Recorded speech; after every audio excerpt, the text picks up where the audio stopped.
order, though, I have some notes. So welcome to the July 28th meeting of the Human Rights and Relations Commission. This meeting is being held electronically to comply with the Governor's Stay Safe Minnesota order and to ensure the safety of all residents and staff. All members of the HRRC and staff are participating from their homes or offices.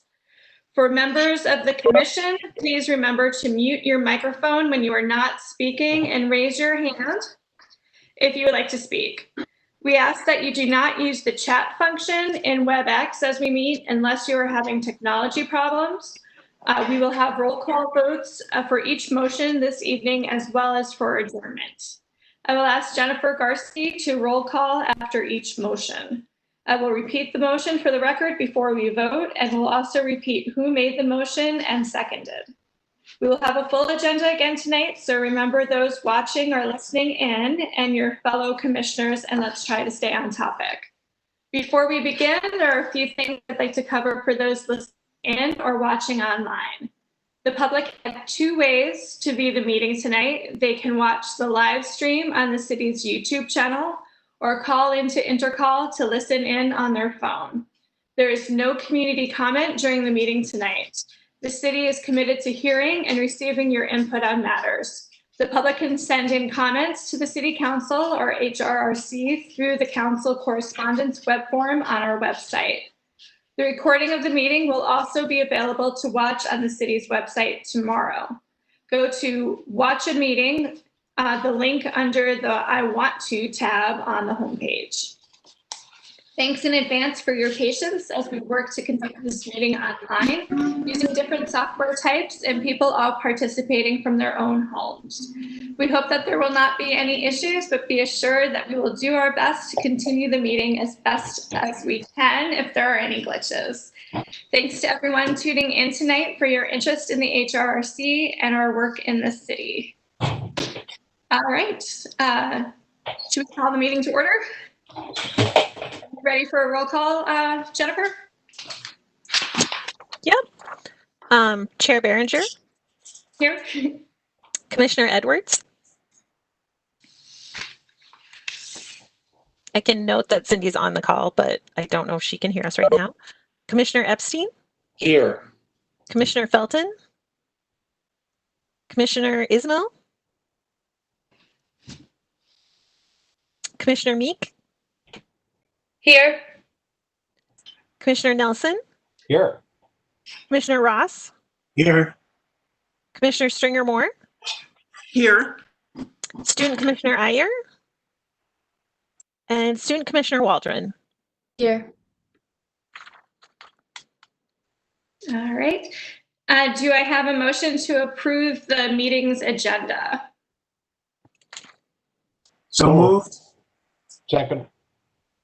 So hold on a second. So we have to do this differently. So we have to state the motion. So the first person who is making the motion, Jennifer, do they need to say what it is? For this one, since it's the same every time, I just need to know who's making the motion and who's the second, just to make sure we get it for the minutes. So did you get who?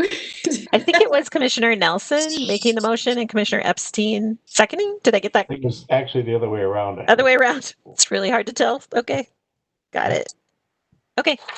All right. And then do I have a motion to approve the meeting minutes? Oh, we need the roll call vote for that first motion. Sorry. I'm jumping That's okay. ahead. That's all right. So, okay, roll call for approving the agenda. Chair Behringer. Yes. Commissioner Edwards. Commissioner Epstein. Yay. Commissioner Felton. Yes. Commissioner Ismail. Commissioner, oh, thank you. Commissioner Meek. Yes. Commissioner Nelson. Yes. Commissioner Ross. Commissioner Stringer Moore. Yes. And Commissioner Felton. Did you say yes to that one? I think you got on just as we did it. Yes, Okay. yes, I did. Thank you. Perfect. Okay. Okay. Now moving on to the minutes. Actually, I have a couple of to the minutes. one of them was under section 7 at the very bottom. My name is spelled wrong.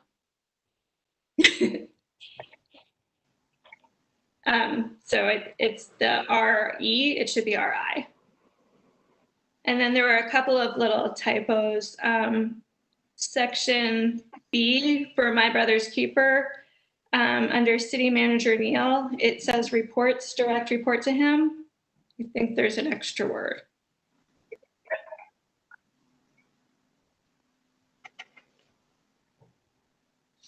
Okay, and then under section D, the Human Rights and Relations Commission work plan. Commission discussed having a virtual event this year and the planned speaker would be available. There's an extra 2 between available and next year. Got it. Okay.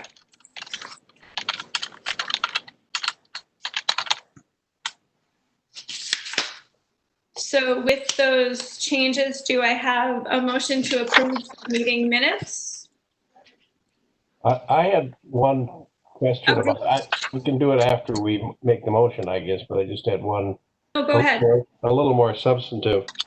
On that item D, the human rights, the work plan, on the motion that's in bold, I was in a car, so I didn't hear very well sometimes. I just wanted to make sure that the word is right. Is the word annually, to meet annually? Was that the motion? I'm glad you brought that up because I was wondering that too. What is that in reference to, Jim? The what? Yeah, it's the meeting with the police. Oh, The subject of your motion. I abstained because the word annually was what caught my eye. I probably would have abstained if I had seen that. But I thought it was more of a motion of periodically or something like that. But yeah, I thought maybe biannually or quarterly. But I don't remember, to be honest. Yeah, I don't think there was a specific time mentioned. That I think that the hope was that there was some more frequency than annually. could we just delete the word? You want to just delete the word annually and leave it open? The word annually and leave it open. I'm sorry, I didn't hear what you said, Jasmine. I said I would recommend that we delete the word annually to leave it open. Okay. Yeah, I agree.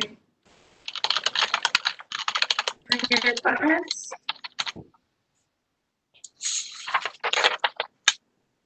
Okay, is there any other discussion before we look at voting? Madam Chair, I think we still need a motion. Is that right? Yes. I will move to approve the minutes as amended. All right, so Jim Nelson Second. has made the motion to approve the minutes, and who has a second? Second. Rick Ross has seconded. Madam Chair, could I You ready jump in for for a quick moment? Oh, sure. Yes, Oh, I'm sorry. I didn't see you join the call. Welcome. Yeah, I'm sorry for being late, but I'm here now. Oh. That was it. So did you want to say something? Oh, I just wanted to say I'm sorry for being late, but now I'm here. That's it. No problem at all. Okay, so Jennifer, should we do the roll call then? All in favor, say aye. Nope. Roll call vote just by name. Okay, when you're in favor, say aye. I'm not sure what to say Yeah. there. So I'll just call the roll again and we'll do it. Yeah. Okay. Chair Behringer, Aye. Commissioner Edwards, Aye. Commissioner Epstein. Aye. Hopefully you can hear me. We did hear you, Cindy. Thank you. Commissioner Felton, Aye. Aye. Commissioner Ismail,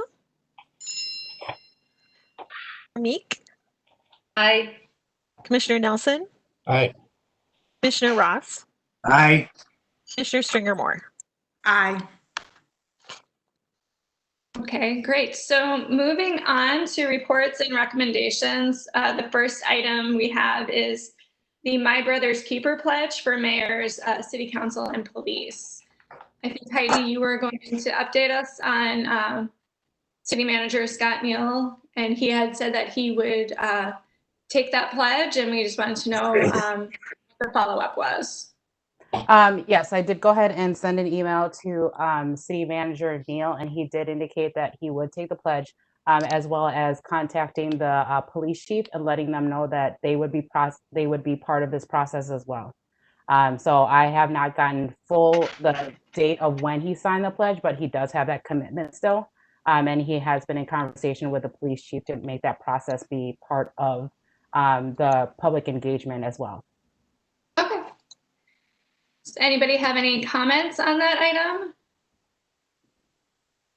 All right, so we'll move on to the next item on our agenda is item B, community conversations about race, justice, and policing. I know that this subcommittee has met a few times to get started. Did one of you want to break it down? There's an item in the packet too.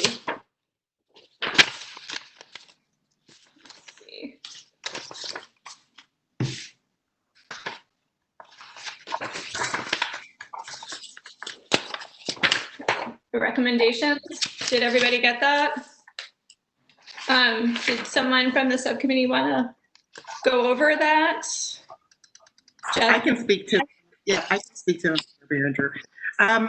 So we have put together recommendations for a few events to, one, inform and educate the community, also gather community input, and then thirdly, ongoing dialogue and communication.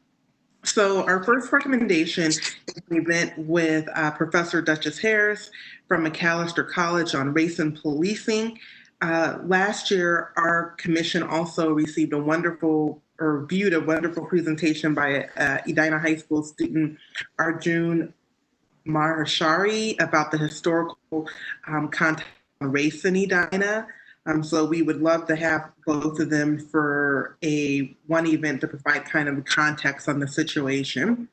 Then we're recommending open forum listening session and probably listening sessions because we'd like them to be offered at different times and days so that we can make sure that several members from the community can participate. And then they would be based on different topics, for example, race and policing, education, healthcare and seniors, etc. Our third recommendation is to host a panel with key community stakeholders, such as the police chief, the representative police department, the Edina Public Schools superintendent, parks and recreations, and then we also want to make sure that we include the student voice or the youth voice for Edina in it. Our fourth recommendation as a part of the ongoing learning service would be a Edina Learning Circle book club. There's a platform that a lot of companies in the Twin Cities are leveraging from Amazon. We also discussed a short documentary called Black in Edina. And I know Commissioner Meeks can speak to the podcast that the Arts Commission is working on entitled Being Black in Edina. We'd also like to partner with the Edina Community Foundation on some of our events. And then finally, we would like to benchmark and have an understanding of what some of our peer cities are doing, St. Louis Park, Bloomington, and Minnetonka, as it pertains to diversity, inclusion, equity, and Human Rights Commission charges. And I don't know if anyone on the committee would like to add. Michelle, do you want to speak to the podcast or add anything else? Yeah. I might have. Absolutely. Thanks, Jasmine. So what we found out in working on the arts rubric, actually, which I know we'll be talking about later, was that the Arts and Culture Commission is working on an event this fall. And part of the event, it's kind of like a virtual gallery or art exhibition, if you will. And one of the things they talked about doing was a podcast about being Black in Edina. And in tandem, I found this out about a week, maybe 2 weeks after we had initially tossed it around as a subcommittee, the idea of doing a video.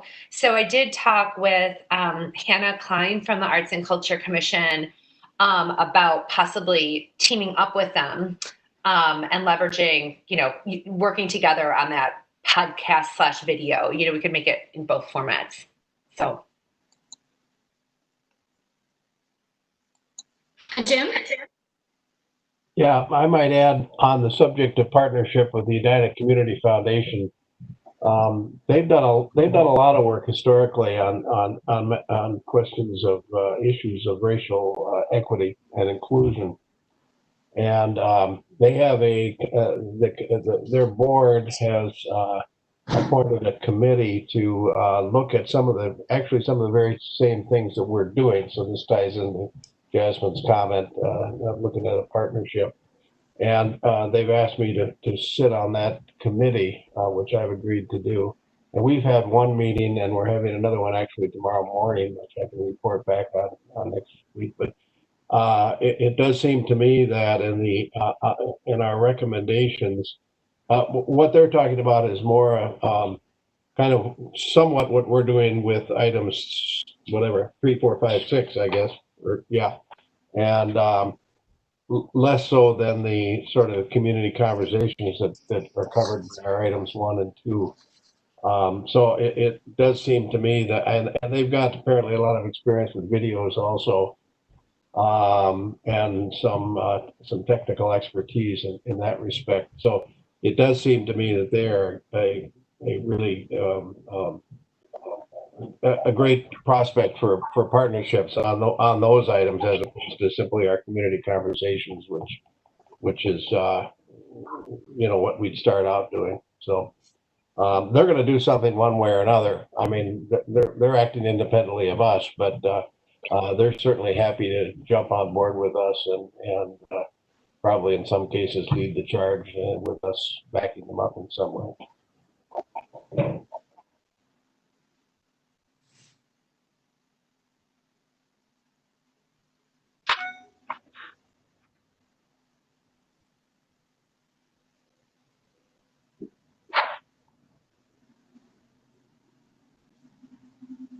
Any other comments, reactions? It's a pretty robust list. I have a comment similar to Jim's. I was approached by Hope Melton to also, they wanted to join this committee or join to our efforts. This is affordable housing. They wanted to make sure that somehow that was part of this package or discussed, or their opinions were made. So just basically what Jim said. And my question is, do I have your approval to talk to them and share information with what the committee is doing? I gave her Jasmine's contact information and suggested that she contact Jasmine. But so Jasmine, is it okay, or Madam Chair, is it okay if I'll attend one of their meetings to bring them up to date on where we are? Yeah, I mean, did you want to join this subcommittee? Is there space for one more? I forget how much those are. Yes, Heidi? Yeah, so well, I think, Kat, I thought you were on this subcommittee also. It doesn't show that on the work plan, but you do have 4 if you're on the committee, but otherwise 3. Oh, is 4 the limit? Yeah. Oh, okay. Just to chime in, and I think we discussed this in some of our subcommittee meetings, we know that there are a lot of stakeholders, community stakeholders interested in this work. And as we talk about opening the committee, perhaps this is an opportunity to maybe look at forming a task force or a larger community committee that involves more than just commissioners. Yeah, I was wondering if we were going to need to do that. I think that's a really good idea given this list. So one of the sorry. No, go ahead.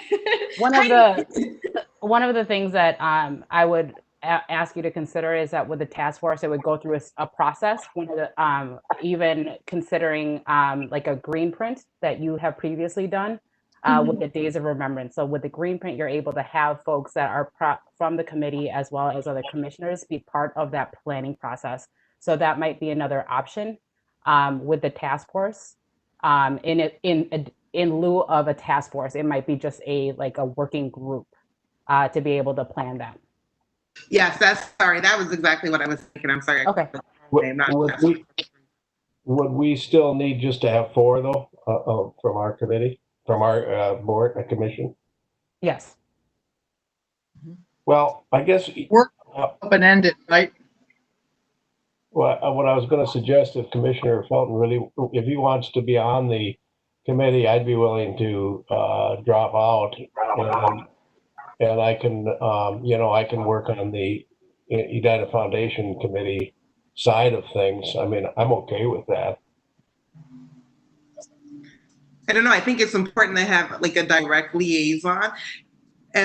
Could Commissioner Felton still attend our meetings? Because aren't they open to the public? No. Oh. I mean, I wouldn't be able to attend your meetings. That would be the issue, I guess. Yeah. Well, I'm okay not joining, but relying on Jasmine's notes. Her notes, based upon today, are very thorough, so I'll be okay. She's an excellent note taker. And I'm sorry. And just to add why we don't have 5 is because that would be a quorum. Right, that So makes we sense. want to make sure that we don't have a quorum within the subcommittees. Okay. Can you talk about a timeline for all these events? I mean, I think I kind of missed that if we did, sorry. ASAP, I guess, is the timeline, as soon as we can. Yeah, we don't have an exact timeline, but we kind of put them in order that we would like to begin working on them. But our thoughts were that we wanted to bring them to the commission tonight for feedback and to, I believe we would need a vote to move forward in planning these events and working towards these recommendations. Is that correct, Heidi?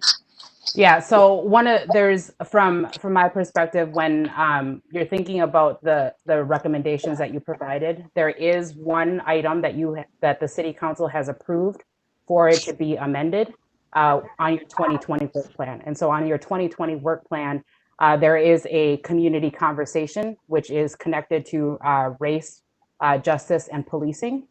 So if you want, this is what you provided is a very good foundation, but one of the things that I would want you to consider is what is the event that you're able to do, the starting event for October, and then laying down the groundwork for the remaining recommendations for your 2021 plan. Just because knowing that within even just the commission cycle, what does that work look like? So just having it where you think about one event that will be for the sharing values, sharing communities event, and then laying down that foundation. I think when we talked about that the historical context event and the event with Duchess Harris would be extremely important, but then we also recognize that there are community members that need to be heard. Would it be possible for us to do 2 events this year? Because we definitely wanted to have the first event with Duchess Harris and potentially Student Arjun, but we also want to make sure that we are engaging the community because there's a lot of community interest and input that should be provided. Absolutely. One of the things that could also be a possibility is if you are able to, with planning and all of that, it could be recommendations 1 and 2 could be kind of put together. Where it's an event that provides a historical context of Edina, and then a breakout session that includes different partnerships. So having that panel, so being kind of adaptive in what does that process look like, because it like you said, Jazz, or Commissioner Stringer Moore, it is important to be able to get community feedback to be able to move forward in the process. So that definitely is a possibility. I also want to be very aware, cognizant of the workload that would be put on all of you, right? And thinking about that, yes, if there is a working group, they are able to provide support, but it is a large task thinking about from now until the end of the year and what is infeasible. It's our understanding from the meeting where City Manager Scott Neal presented that this was a priority and precedent so that the resources would be available. Yeah. We are a volunteer commission, but that there would be external resources available for us to fulfill our recommendations. So. I think. Michelle? Yeah, and I just wanted to second that because I brought the same exact thing up on our last call with City Manager Neal, and that's he said exactly that. He's like, you'll have the resources of the city at your disposal to make this happen. But that was the exact concern that I had, Heidi. So it sounded like we won't, like that. We went forward as if that was not an issue. So that's what these recommendations are based on, that kind of foundation setting from Scott, Right. And then we also did identify potential opportunities where we thought we would need a consultant. As far as the community conversation was concerned, we have 2 options as potential facilitators. We did some external research on that. I apologies, but I don't remember our fellow's name, but we thought she could really be helpful in helping us with the benchmarking of our peers and understanding that's point G, and letter G under point 4. So we tried to break down what our needs would be, each recommendation, to make it more comprehensive for everyone. Sure. And so is the ask of tonight's meeting from the commission to approve or get feedback and then bring any feedback or any adjustments to the following meeting? We could get feedback and also approve these recommendations, just in the spirit of moving forward and efficiency, and recognizing that there is timeliness.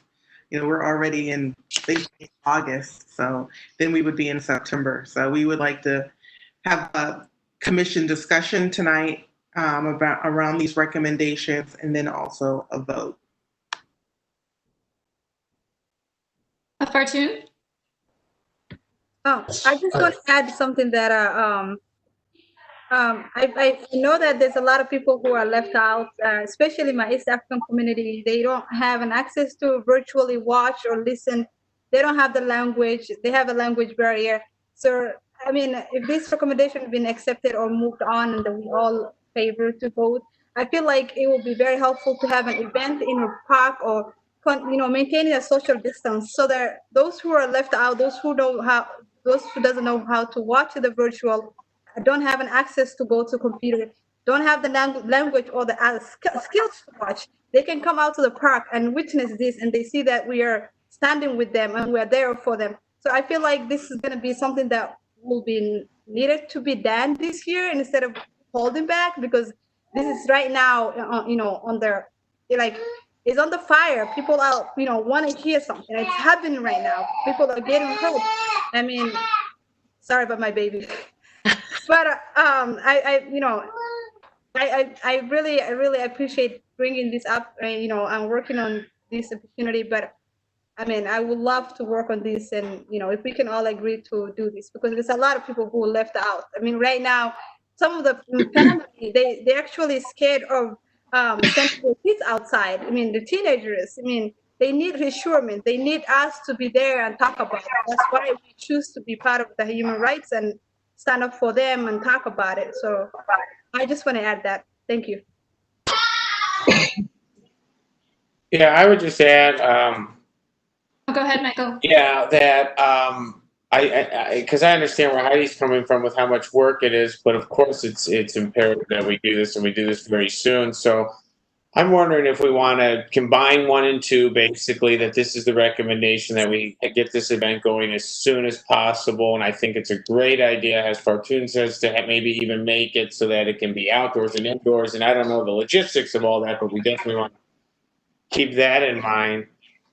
And then if we could do possibly the 3rd one too, even this year, because that's people really want to hear from the police chief, I'm sure, and really more than anybody else probably. And then maybe a stretch to do it this year, but that would be our goal. And then number 4 is as important as it is. That to me is definitely a work plan 2021 type of issue. I think I love the recommendation. I think it's completely solid and needs to happen. But in order for us to really focus, if we combine 1 and 2, and that's the first thing we do, then we take number 3 as maybe hopefully a possible second thing, and start, and maybe we can recommend that this evening and start to take some action. Just to follow up, Commissioner Epstein, on what you said, and what in our thoughts, we were thinking too that we could leverage our community partners, to Commissioner Ismaili's point, because there are so many people that have an interest in doing this work and that are reaching different audiences. And so we were thinking, as a part of our planning, because we wanted to offer a couple of the open forum listening sessions. Again, I mentioned this was different days, different times, because we wanted to make sure that we were reaching the broader community. And we talked about virtual, and we'd even talked about maybe using the amphitheater at Centennial Lakes to host one. So we definitely took all of these thoughts and feedback into consideration. But again, we wanted, make sure we had approval to move forward. Yeah, no, that's great, Jasmine. Commissioner Meek? Yeah, just a final follow-up, Commissioner Ismaili, that was such an interesting point and such a good point about, it was just language barriers and access to internet.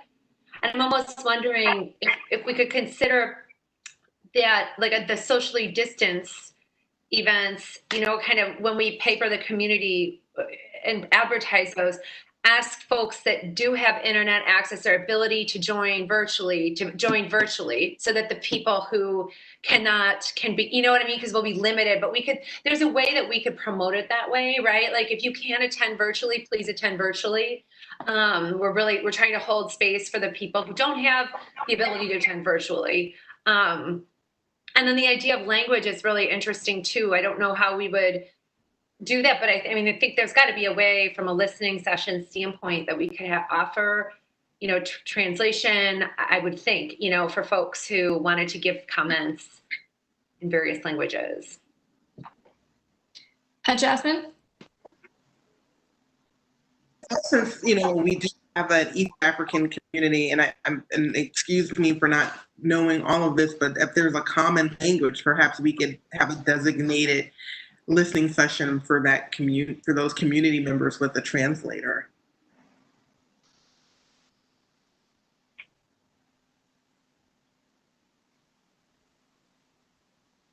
Is that a resource that's available, Heidi?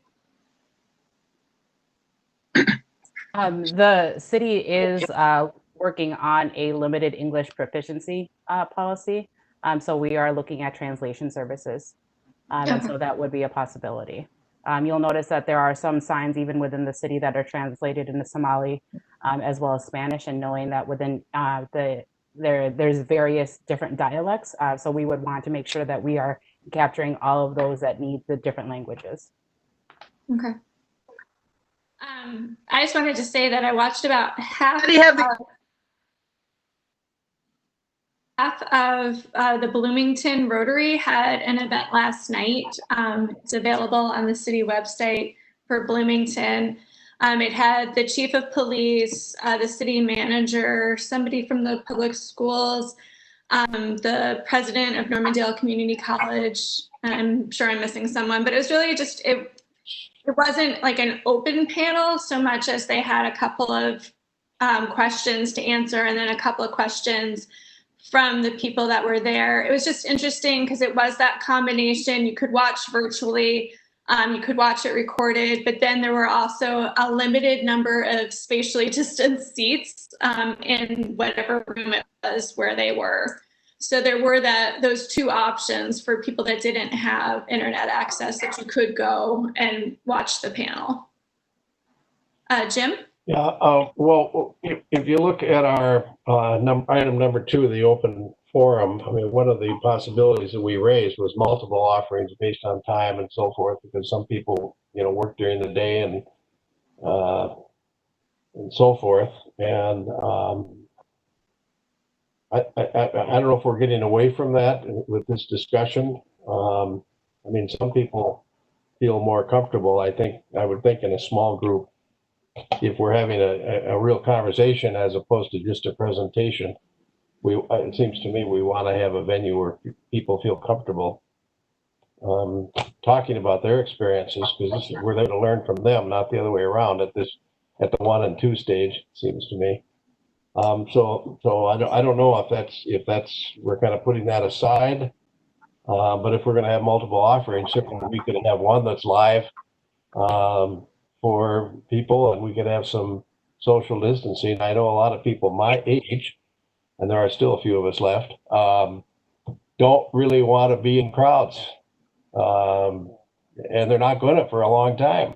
So we do definitely have to have some option for people who want to do it electronically. Right. I think that was the reasoning for having 1 and 2 be separate. Yeah, correct.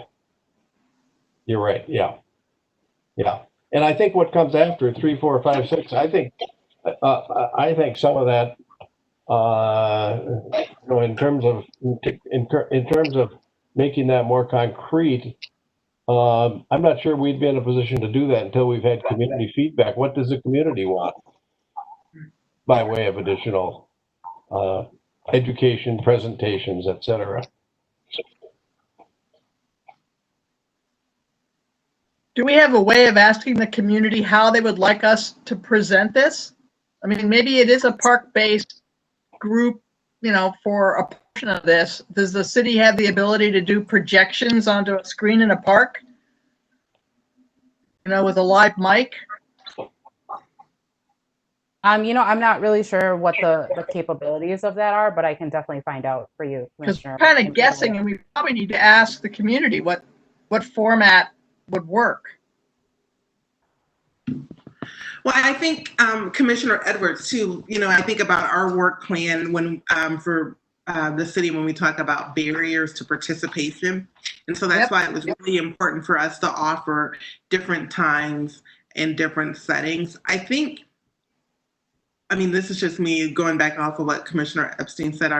Perhaps we should agree that we want to move forward with 1 and 2, and then set up as what did you call it? The green, similar to a green print form. A green print form to get a working group together, so that we can make sure that we get these planned, especially if we're trying to have something in public where it would need to be outdoors while the weather is still warm. What would be the timeline on getting something with the green form? It would be similar to the Days of Remembrance process. So asking the public for folks that would like to be a part of the working group, and then it would be made available, I believe, for 2 weeks, and then you would, as a commission, decide the applicants. We would have to meet as a full commission. We would be able to decide the applicants until next month's meeting. That's correct. It seems to me that everything we do in terms of that and in terms of asking the public for what they want to see now we're gonna start kind of spinning our wheels here a little bit, aren't we? If we want to see something rather quickly. Does the commission have to approve a working group, or can't the committee that's working on that do it? Does the whole commission have to meet for that? Yes, for the like I said, it's similar for the Days of Remembrance, where you had all decided, or it was approving those that had submitted applications for the working group. So you, as a commission, We recommended that up to the larger commission. Okay. Mm-hmm. Jasmine? So again, since this request came specifically from City Council and City Manager Neal, is there any flexibility to expedite the process or to have a virtual meeting, just because we know that timing is important? And so I don't know if we have flexibility to go beyond our norms of operating. Sure, and I am planning to have a meeting with City Manager Neal this week to take a look at the recommendations. So I can certainly ask if there is a way to have that expedited, so that you are not waiting that time frame until next month's meeting. And then I can send correspondence to you as an entire commission. And, you know, we thought that was going to happen when we met as a subcommittee. And I'm sure that if you needed one of us to attend that meeting, one of us would be happy to, you know, attend to speak to the recommendations. Sure. But what are we talking about now, though? The task force for items 3, 4, 5, 6, or for the first two items? The green form for the first two items to make sure that we are, you know, casting a wider net for input in planning these events. Okay, so do we need a motion to recommend the first two items? I have one question beforehand. As an initiative on our work plan, it's slated for October. Something that we need to do to move that up? On the work plan itself, let me take a look here. Did it indicate that it would have to be the event would take place in October, or is it that when it would be completed by October? It's the completion date. Oh, okay, so that helps. My sheets didn't print correctly. Okay. Yeah, so you would just have to have that particular work plan completed by October. Okay, so then we could actually hold it earlier. It doesn't have to be. Okay, that's helpful to know. Well, that's why we definitely need to figure out how we can circumvent our normal process, because if we have to wait until the end of next month to get approval. Yeah, that's why I don't think that, I think we got to hear from City Manager O'Neill, but if he says he can't do it, we can't do it. We still need to move ahead as our commission. We're getting community input because we're doing an open forum listening session. So the next year, if we bring this further with number 3 and number 4, then I think we can definitely do the green sheet to do the extras. I would love if they could get on it right now, but I don't know about the timing. I think I agree with Commissioner Epstein. It does seem to me that if we get more people on, we have trouble. We've got a subcommittee of 4, and we have trouble getting people together for a meeting because everybody's got things going. And the more people you add, the more difficult it's going to have to even get a meeting together, it seems to me. So if we want to move fast, I think we've got to be lean and mean and do this by ourselves. That would be my impression on the first two items. But I think it'd be great because I think there's a lot of interest in being part of this on the community. So I'm all in favor of the green sheet or whatever it's called. I'm all in favor of that, but I hesitate to suggest that we should delay 1 and 2 to get that formed. Great. So should we have a motion to vote on 1 and 2? Well, I'm a little confused. Do we need a motion since this is 1 and 2 would be considered initiative 3 on our work plan? Where'd Heidi go? I'm sorry. You would want to go ahead and have a motion since that work plan, since you're going through a different plan. So just to be clear, is it to go ahead and facilitate the event as it says on the work plan for work plan number 3 through the lens of sharing values and sharing communities? Well, I thought we already amended initiative 3 so that we could go ahead with numbers 1 and 2. Okay, so that is the recommendation, right? Right. I'm just wondering, do we need a motion for that since it already fits in with our work plan? You bring up a good point, Commissioner Behringer. I don't think we do. Now that I'm reading it. Yeah, if it aligns with the event itself on initiative number 3, then you do not need to have a vote. Yeah. Because the subcommittee as a whole is just bringing it up to the entire commission. So it's more like an update. So it says lead community conversations about race, justice, and policing in 2020, recommendations for next steps as part of 2020 work plan process. Well, yeah, I think we're good to go because it does say conversations in plural. So I think this is an update and we just move forward. So we can be on our next meeting. Think so too. Thank you. Okay. Do we need any further discussion about, will we just revisit the other recommendations then? I'm not sure what to do with those. I would recommend then thinking about having those recommendations be part of your 2021 work plan conversation that you'll be having later in this meeting. Okay, sounds good. All right, so any further discussion on item B, community conversations about race, justice, and police? All right, we'll move on to the 2020 work plan. So let's see. Initiative 1, Days of Remembrance, that was tabled.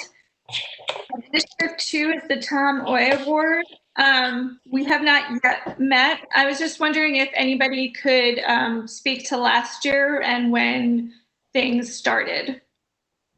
Anybody have any advice as to how to proceed? In the summer, actually last year, and I know Commissioner Epstein, you were on it, but there were summer meetings to get things in place. But we do have, I think we have a pretty good process from last year. I think we tried to coordinate it around the school year, didn't we? Because we had a student and an adult. Right, but we started meeting now so that we could run with it when school started, because I remember delivering posters in the fall. Yeah, I'm looking at my notes.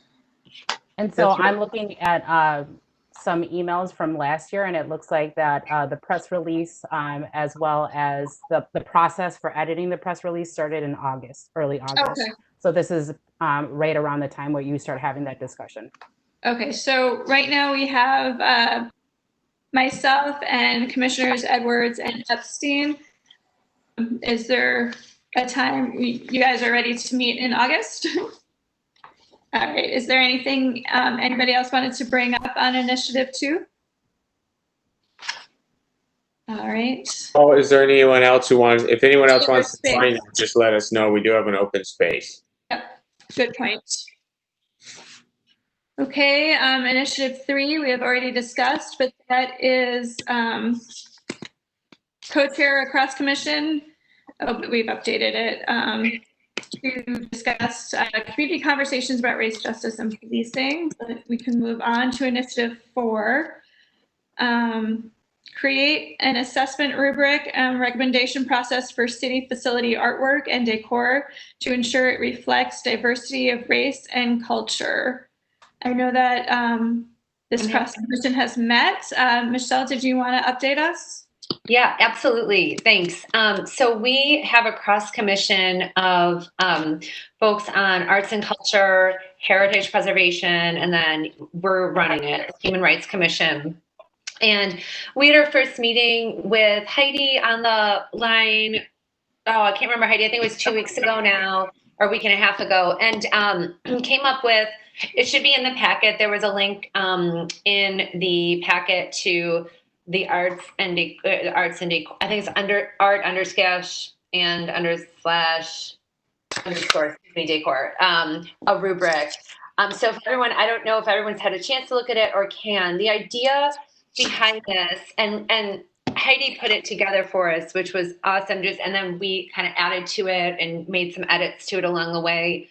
But the general idea is that this would be applied both from the Race and Equity Task Force perspective to the initiative regarding city facilities having artwork that is reflective of the community. And additionally, the Arts and Culture Commission wants to leverage this, kind of lay this over any initiatives they're undertaking when it comes to public art. So like the event that I mentioned in the fall, they talked about overlaying this to ensure they're looking at everything through an equity and inclusion lens. So really the next step here is to take a look at that rubric and see if folks had any feedback or insights to it. I will preface it that we wanted to make it more general because we're not always talking about, say, a physical piece of art. Like it might be a spoken word, you know, art, or, you know, we could even be talking about commissioning art from students, things like that, like a virtual gallery. So there are a lot of different ways that the Arts and Culture Commission specifically is looking at art, right? And a lot of different means that art can, by which art can express itself. So, you know, it could be dance, that sort of thing. So what we wanted to look at was those main categories: representation, gender inclusion, race and ethnicity inclusion, you know, whether it accurately depicts culture and history of Edina, and then the feeling, that general, like, and that really came through with the Race and Equity Task Force when that working group went through and said, you know, like one of the first questions that they asked was, what feeling does, you know, Braemar Arena evoke in you, right? Like how do you feel welcome here? Do you feel, right, that this is inclusive of your culture, your background, whatever. So that was kind of the fifth area. And then we wanted to rank them all just so that we could say, hey, yes, there's equal representation. Oh, there's some representation of diverse groups. There's very little, or there's no. So it's that, again, the idea is to make it simple, straightforward, so it can be applied across the board there. So the next step here would be for everyone on the phone to weigh in, take a look at it. If you've got any feedback, let me know. Yeah, so I guess that's it. If anyone's got any ideas or questions regarding the rubric.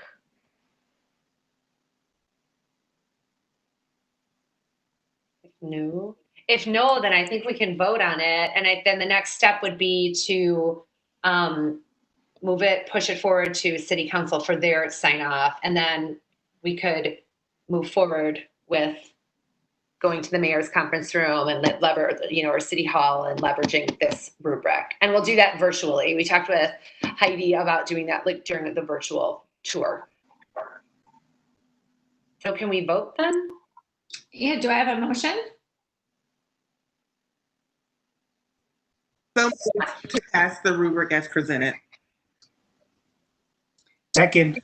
So Jasmine is making a motion to approve the rubric as presented. And I'm sorry, I didn't catch who seconded. Rick. Commissioner Ross has seconded. And so we can have a roll call. Chair Behringer, Aye. Commissioner Edwards, Aye. Commissioner Epstein, Aye. Commissioner Felton, Aye. Aye. Commissioner Ismail, Commissioner Meek, Aye. Commissioner Nelson, Aye. Commissioner Ross, Aye. Commissioner Stringer Moore. Aye. And the motion carries. Okay, so any further discussion on item 4? All right, moving on to item 5. For Cross Commission Committee, HRC and PARC, Parks and Rec, in partnership with communities of color to identify barriers for participation in programming by creating a plan to reach communities of color through different modes, steps your feedback, and how data will be used. Any updates? To you, I haven't heard from anybody.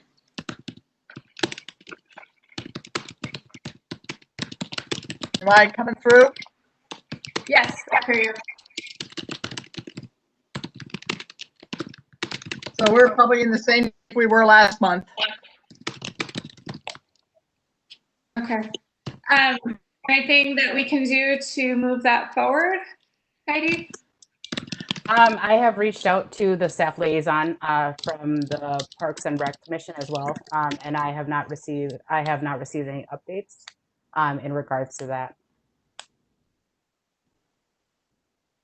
Yeah, I know from last year, because this was a carryover from last year, that we did meet, and then it kind of went non-responsive to emails. I'm not sure where the disconnect is. Is this I'm still not on their work? Part of the problem was that the lack of data, that was so tough for us to move forward because we really can't collect data with any efficiency. And we were hoping that the new director would have, more wraparounds. I mean, I've seen some changes in some of their mailings. They've been more obvious about their attempt to include with some of the programs that they've been doing during COVID. But I think they've been slammed pretty hard by the shutdowns. So we need help, I think, Heidi. I don't know where to go. Okay. I will reach out again and really thinking about with this particular work plan item, as Commissioner Stringer Moore has indicated, it is a carryover. So that might be something that you all as a commission have a conversation in the 2021 work plan as well.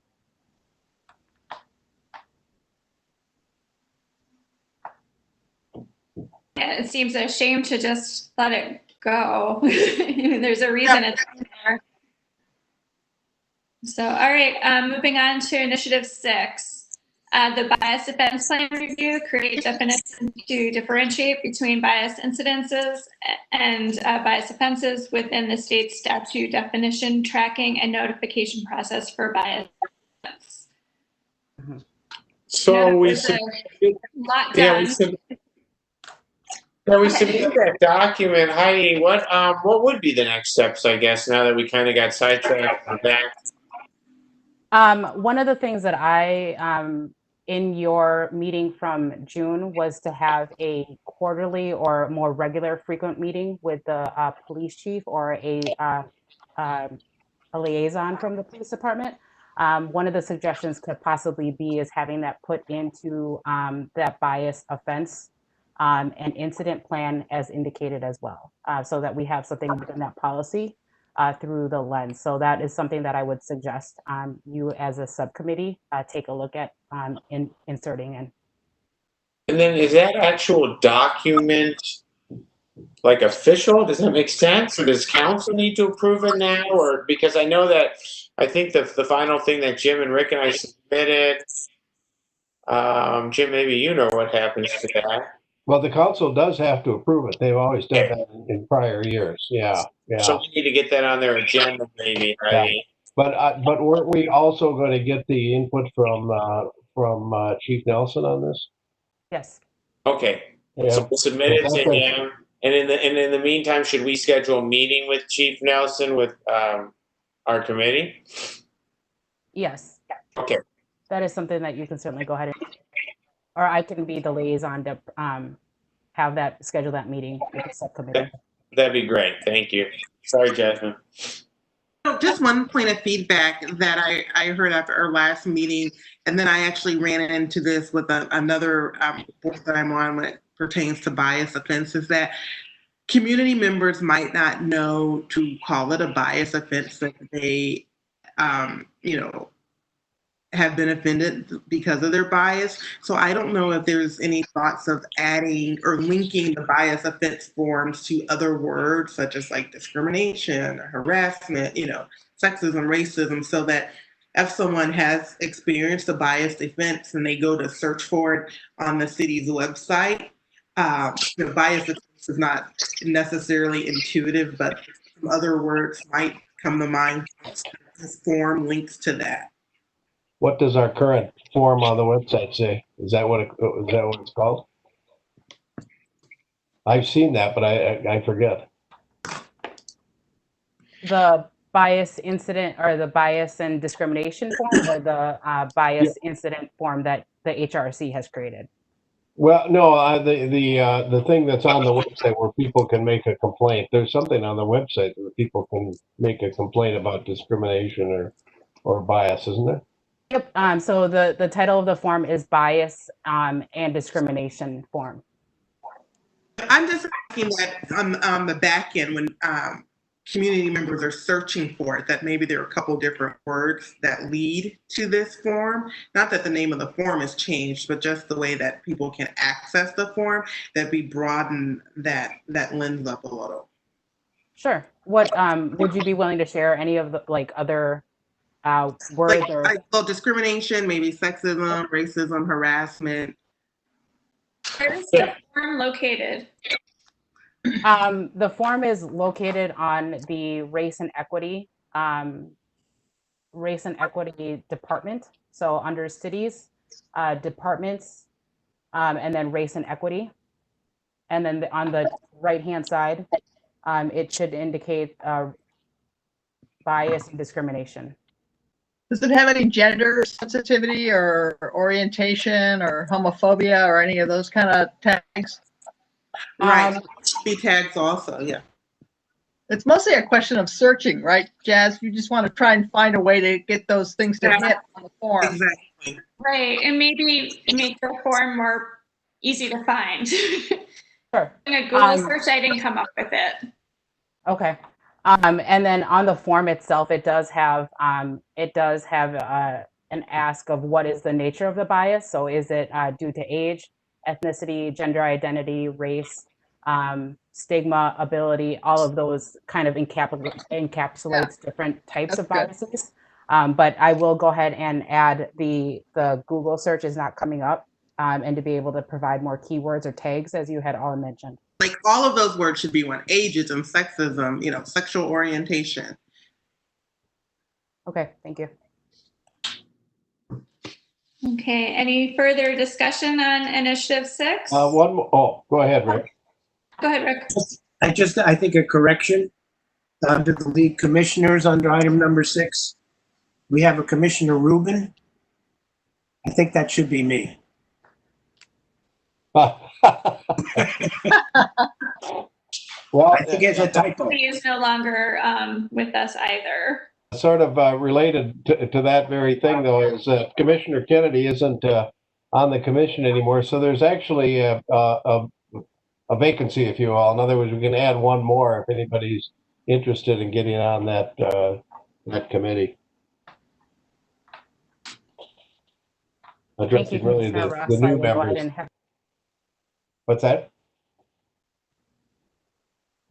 I will go ahead and update that with the correct the commissioners on there. Okay. Initiative 7, I believe we've completed. Celebrate 50th anniversary of HRRC in Edina by submitting a proclamation for City Council approval. Commissioner Epstein, I believe you were there. Yeah, I didn't accept it. I told him to take it. No, yeah, I was there, and there is enthusiasm there with the council. I mean, and you could tell when it came up in the meeting. There were comments by the council and questions, and so I think it's good that we're kind of using this momentum right now. So, is that proclamation on the website someplace, or is it otherwise being publicized? Well, it was just Tuesday. I'm not Heidi. It has a copy of the proclamation, I believe, is on the City Council agenda. As far as the signed and completed proclamation, I have not received that yet. But I mean, will we be publicizing that in some way other than as a press release? Yeah, right. I will check on that. Okay. I think we should. 50 years is a big deal. So, any further discussion? Moving on to Initiative 8, review and comments on Housing Task Force Comprehensive Housing Policy using a race and equity lens. We haven't gotten anything yet, but I should probably point out that we have 2 spots for commissioners if anyone's interested when we do get that information. All right, any further Yep, Mark? I'll volunteer for number 8. That sounds great. I'll put you down. Any further comments?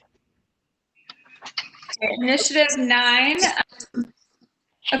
2 members to provide feedback on Parks Initiative to develop criteria that incorporate sustainability and equity for prioritizing capital improvements for park infrastructure needs. including playground equipment, warming houses, and core amenities for expansion and replacement before final criteria goes to council. And this is also Edwards and Meek. Was there any progress? No, and this is on their work plan, right? Isn't that their number 4 work plan? Yes. Yeah, and I mean, we're in the same communication void at this point. You haven't heard anything, have you, Heidi? No, I haven't. I'm not sure what they're doing with that. Sound like a broken record, but nope. Yeah, it's frustrating.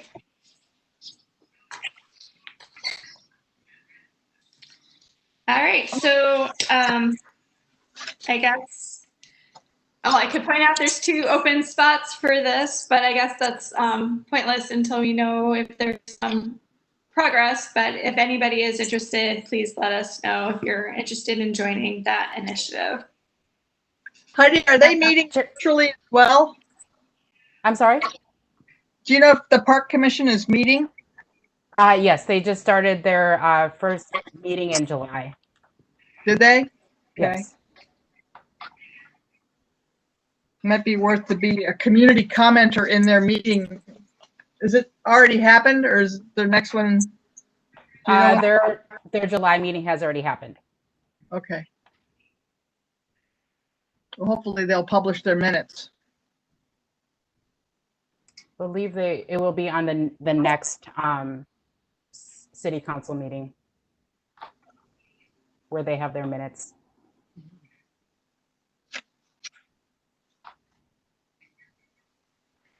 Chair Behringer, may I speak?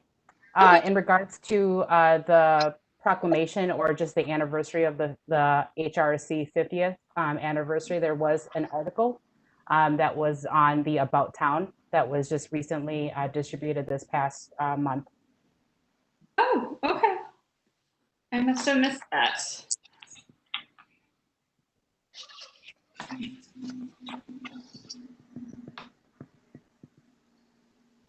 Okay, great.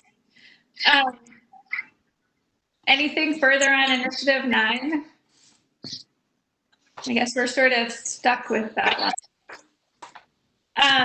Okay, so I guess we're moving on to the 2021 work plan. Chair Behringer, Oh. Behringer, a quick question. This isn't necessarily related to directly Commission 9, but I don't know, do we have an update from either City Council or Parks and Rec about naming the park after the Yancey family? I am so glad you asked that because I think of that before every meeting and then I forget to ask what we're doing. Heidi, was there any update? So I did go ahead and send out an email to the staff liaison for parks as well. And they have from what I've been told is they have they will be providing a recommendation for that, or they are starting to form a recommendation. So they haven't solidified what the actual location will be. So I know that they are talking about it. So that is still on their work plan. Okay. Okay. Thank you for asking, Jasmine. I appreciate that. Okay, so moving on to the work plan development for 2021. How do we proceed with this? I think if we wanted to go, if you would, as a commission, discuss what are the items that will be carrying over into 2020, so that you will all have an idea of what is the workload, and then thinking about, are there things that will be carrying over that may not be carried into, or that will not be completed in 2020, and that may not be completed in 2021. So starting at what work plan items will be carried over. Okay, so initiative 1, which is the Days of Remembrance, will be carrying over. Initiative 2, the town report, will be carrying over.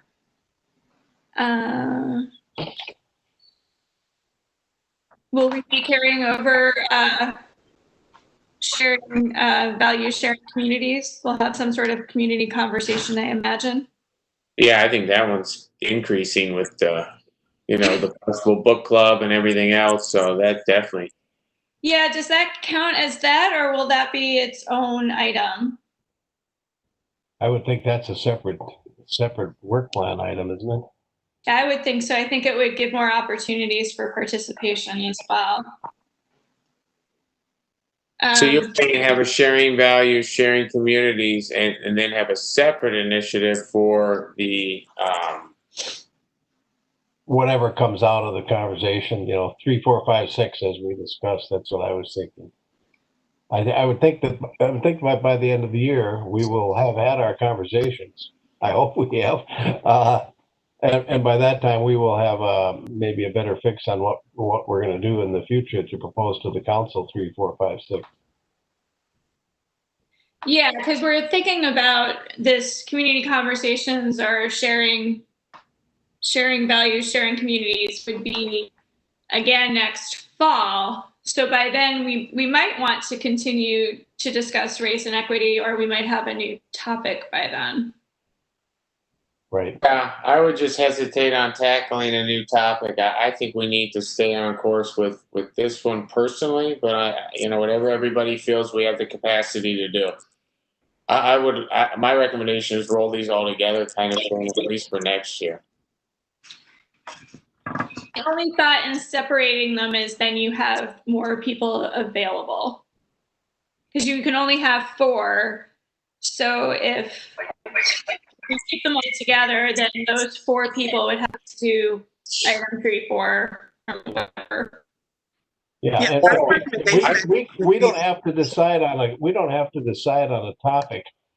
Right. For community conversation, and we may well decide to have something on race and equity, but it seems to me we should leave the flexibility to do something else. We don't know what's going to happen.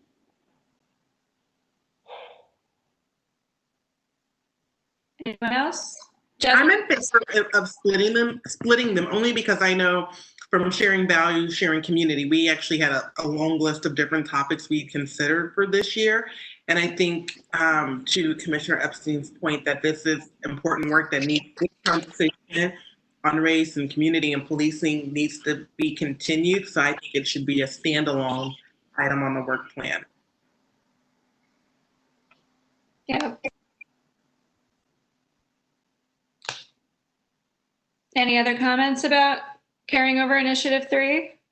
Let me ask with just one question, a more general question, which is when do we have, this is just a preliminary conversation, I assume. When do we have to actually make the submission to the council? The submission to council, let me go ahead and pull that up here.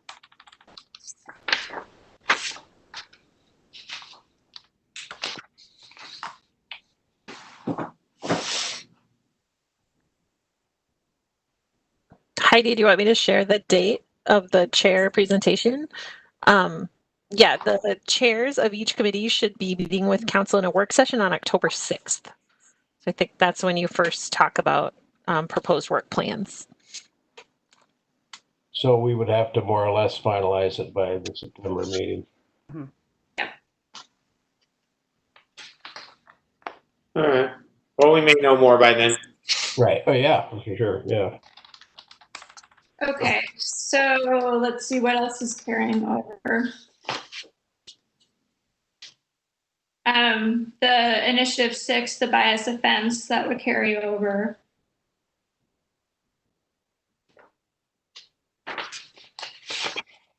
Am I missing anything? Anything else that would be carrying over?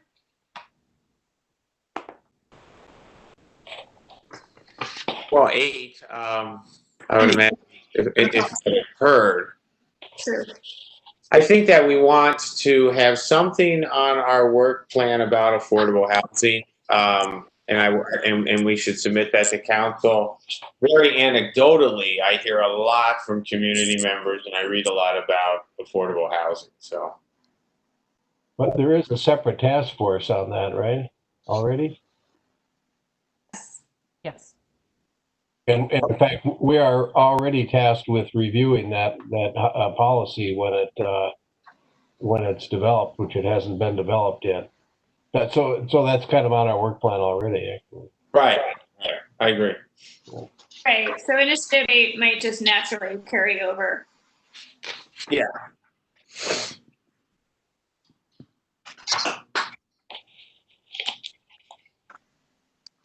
Where did that AARP designation fall? Did that go to the Health Commission?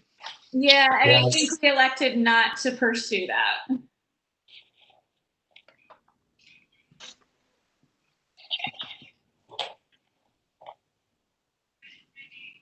There was a recommendation from the commission itself, as well as a staff recommendation to not pursue that designation for ARP, because it is not just it is a continuous certification that is not just a one-time thing. So there would be a lot of upkeep to it. And so they were in the research phase of what does that actually entail for that designation.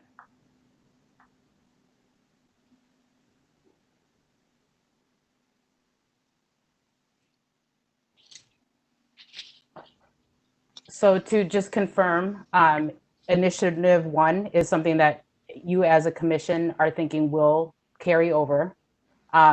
Initiative number 2, the Tom Oy Award. Initiative number 3 is that carryover from a separate work plan that potentially could align with the community conversations, or just to be able to, so that would be 2 separate initiatives. Is that what you are thinking as a commission? Yeah, I think that would be 2 separate initiatives, but the initiative 3 remain the same in terms of that there would be some sort of sharing values, sharing communities events. Okay. The topic would not be named. Okay. So more of a general broad term that you as a commission would be going ahead and coordinating the sharing values, sharing communities event? Right. Okay. Yeah. It gives us some flexibility. Okay. And then had you indicated that potential initiative number 4 will be the community conversations, or how would you as a commission, I guess, provide a description for that particular initiative going into 2021? So would it be continuous community engagement about race, justice, and policing, or what would that look like for you as a commission? I think what you just said is a pretty good start. Okay. And the reason why I'm asking for this is because I want to be able to provide a draft of a 2021 work plan for you all, so that when you are meeting again in August, that you have something tangible in front of you to have that further discussion. Sure. And I think you have it on the agenda there, Heidi, like community conversations about race, justice, and police. Yeah, that's a good start. Okay.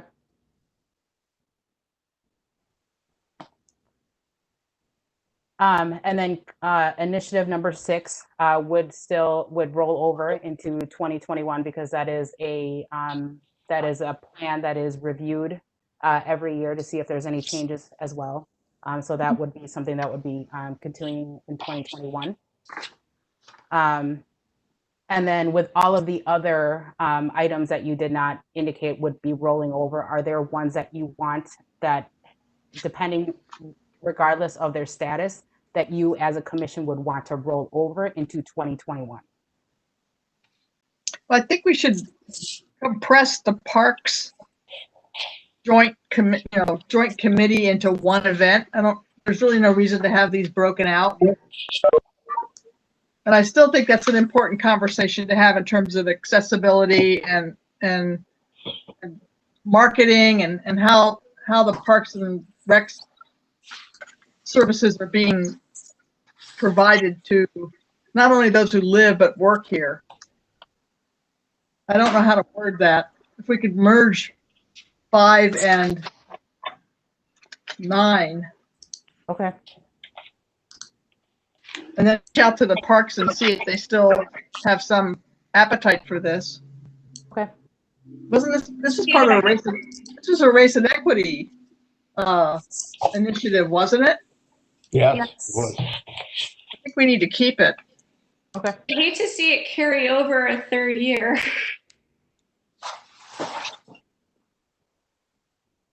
Okay. What I will do is I will provide two options after having a conversation with the staff liaison from Parks and Rec to see if there's a way to be able to merge 5 and 9, or if 5, what does the scope or the vision of 5 look like going into 2021? Because as are they already? They may already be doing this, Heidi, for all we know. Okay. Okay. They certainly have done some, I thought, some thoughtful things in some of their press releases and some of their some of the programming they've been offering during the shutdown. I thought they've done a really good job there. So, and I just say that one of the things that we talked about last year when we did have our initial meeting with the Parks and Rec Commission is the need to have like some kind of community open houses or forums to gather input from the community. So I think potentially when we have these dialogues about race and policing and those issues, we might have a format or a best practice that we can then apply or share with Parks and Rec Commission to have their conversations. that's a good idea. At least a process. Michelle? Yeah, and I would just say that would, Jasmine, that would really, and Heidi, that'd be very similar to that idea, the idea of the rubric for arts, right? Like just to have that best practice seems like something, that City Council would appreciate. And we can leverage it moving forward. That way, each section is not always recreating the wheel, but that we at least have like a format or a template that we can use moving forward. Yeah, it gets swept up in a whole conversation about facilities, about, we can touch multiple things under the same format. Yeah, that's a good point.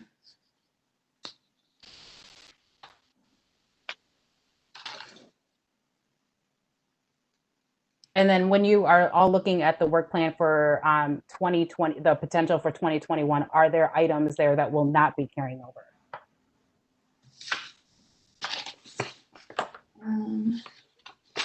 A 50th anniversary.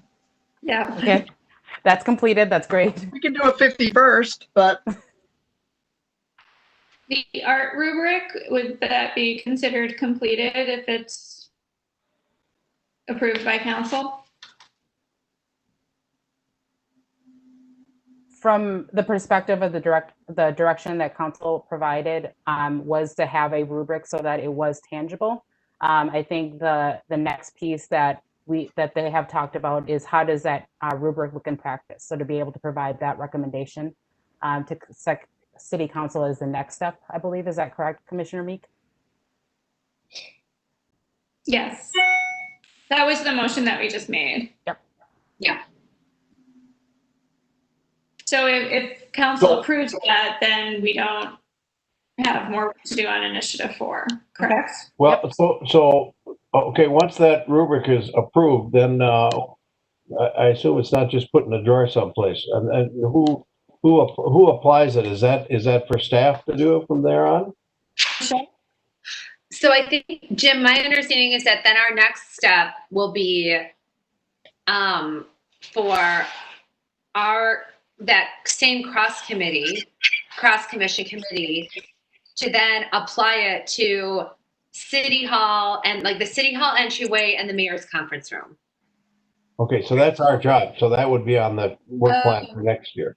Is that correct? Okay, that's right. Yeah. I mean, yes, I would hope that we could get that through this year, to at least start that. But I think that's I believe that's an ongoing thing. I mean, I don't think we're going to go through all the facilities, but I don't know but that is a question. At what point, Heidi, would the city take that over? Mm-hmm. And I think that to be able to have the second phase of that particular rubric for you as the subcommittee and working group to be able to use that in practice. So then you would be able to take a look at the City Hall atrium as well as the mayor's conference room using that rubric, and then provide that recommendation to City Council. Yeah, absolutely. I guess what I was saying was then, like, after that, what about the rest of the facilities, you know? Mm-hmm. And I can get more clarity on that because I think that's one of the discussions that we've had of what is the extent of the role of HRC in being able to have that particular initiative completed. So yeah, I will find out more information. Sounds good. Thanks. Good point, Jim. And then were we going to use that rubric as sort of the foundation for the art acquisition process as well? That was the other part of the initiative, wasn't it? That 3-year plan or whatever they called it? Yep, that 3-year plan is on the Arts and Culture Commission. Yeah, that's a separate, so that's their whole 3-year plan, Jim. And then, yes, their idea was overlay this as they're considering any sort of art that they would commission for public spaces. Okay, so we're not going to have anything to do with that. Is that what you're saying? Okay. No. So Okay. really, we potentially could be done with initiative 4 the end of the year. Yeah, that would be great. Okay.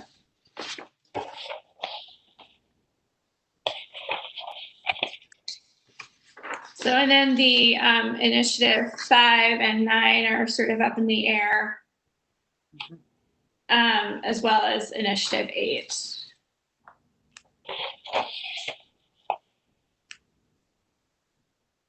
So potentially with all of the conversation that you have had, you all have had, it would be potentially 5 would be in 2021.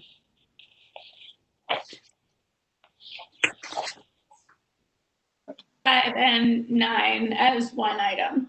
Yep. Okay. So like I said, I would go ahead and create a draft based on what your feedback was so that you have something to take a look at for your August meeting so that everything can be presented or provided to council by the September work plan or the September meeting so that we can submit that to council in October. So do we need to consider adding an item for looking at the recommendations from race and equity discussion? Should we add something now or should we table that until the August meeting? I'm sorry. From the recommendations that Jasmine went through earlier, there are some items that don't fall into the community conversations initiative. No, I think we did add something already, didn't we? Talk about that already? So we're expecting like the book club or potentially the partnership for the podcast would go under that first initiative, that initiative 3. I think maybe we just, leave it broad to give us some room and call it ongoing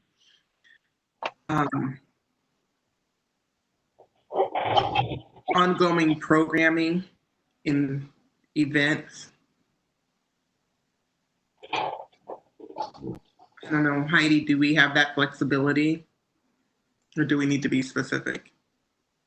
If you're planning to have just the broad sharing values and sharing communities, we can just leave that. However, if your focus, and I'm just trying to get clarification because I think there was potentially where sharing community or sharing values and sharing communities would have it's one event that may not necessarily connect to the community conversation. So I think that as a commission, that's something that you would all want to decide. But you can certainly leave the sharing values and sharing communities as a broad topic so that if closer to that date, you may change to a different topic.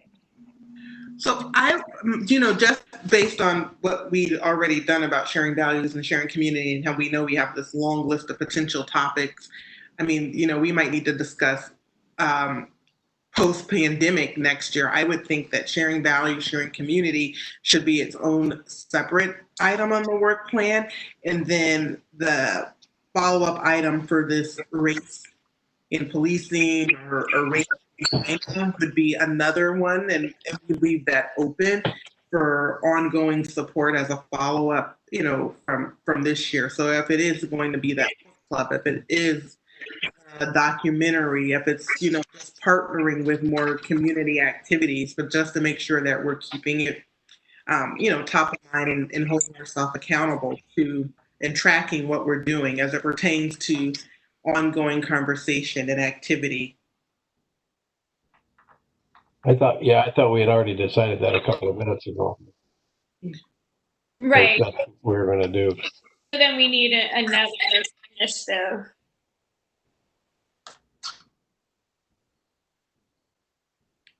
Well, I think another initiative, it had been on our parking lot before, but we did have that kind of informal relationship with the schools.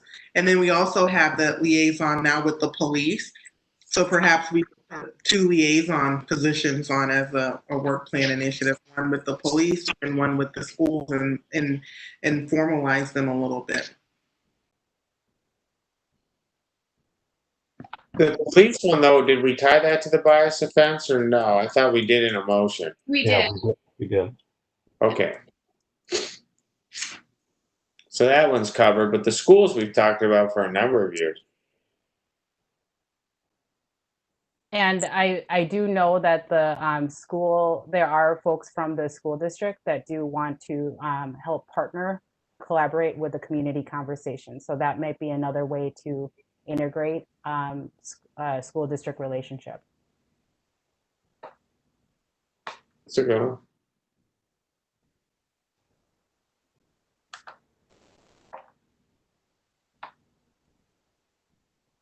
Okay, so we'll look at the draft at the next meeting. So is there any further discussion about plan items for 2021? Yes, Mark? Yes. I was looking over the race and equity work plan this weekend because a few people approached me and wanted to know the status of it.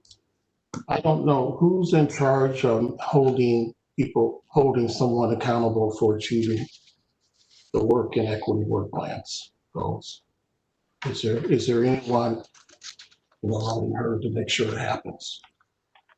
That is my role as a race and equity coordinator for the city. So I do provide a quarterly update that is in the city council packet. So I did provide one for quarter 1, and then I will be providing another update in quarter 2. Okay. The reason I'm mentioning this, I think I heard it quite a bit this whole meeting, was urgency, the timing, and there's a perception out there, Heidi, that we're not taking it seriously, that we are just wasting time. And I'm sorry for being so blunt, but there's this thing on putting the police, I guess, something out there, and I think that would be easy to do, especially given the environment right now is timely. Mm-hmm. There's affordable housing that's still outstanding that Commissioner Epstein talked about. I just want to be part of something that achieves goals, and I continue to push it until next year. Mm-hmm. And I certainly understand that, and even with some of those have already been completed. They just haven't been fully updated on the city council, so they are being worked on in an interim. So, like I said, those updates are provided quarterly. Okay. Well, then let me suggest this then, that you provide those updates to us as well, since they directly relate to our commission. Okay. Okay. Thank you. Thanks for that suggestion, Mark. Any further discussion? Okay. So I think we're on to chair and member comments. How did we do this last time, Jennifer? Did you call out roll call, or did I? I think you just went around the meeting. Yeah. So if people don't mind, then I'll just call on you. Commissioner Epstein, I have no comment. Commissioner Stringer Moore, Commissioner Nelson, No comment. Commissioner Edwards, Pretty tired of quarantine, but I'm fine. Commissioner Felton, I'm good, thank you. Commissioner Meek, No comment. Commissioner Ross, No comment. Commissioner Ismail, Comment. and I just want to remind everyone to vote. It's pretty easy to get your absentee ballots, and the primary is coming up very soon. August 11th. Yes, August 11th. Sorry. It's getting late in the night. Let's see. So now we're on to staff comments. Heidi. The only thing that I also wanted to mention is that with the 4th of July parade, there was a piece on the HRC as well for the 50th anniversary. So I just wanted to let you know that that was part of the coverage for the proclamation. Nice. So is that it? I think we're ready to adjourn. Do I have a motion to adjourn? So moved. Commissioner Nelson made the motion to adjourn. Do I have a second? Second. Commissioner Ross made the motion, the second motion. We're ready for a roll call. Yep. Chair Behringer, Aye. Commissioner Edwards, Aye. Commissioner Epstein, Aye. Commissioner Felton, Aye. Commissioner Ismail, Aye. Commissioner Meek, Aye. Commissioner Nelson, Aye. Commissioner Ross, Aye. Commissioner Stringer Moore. Aye.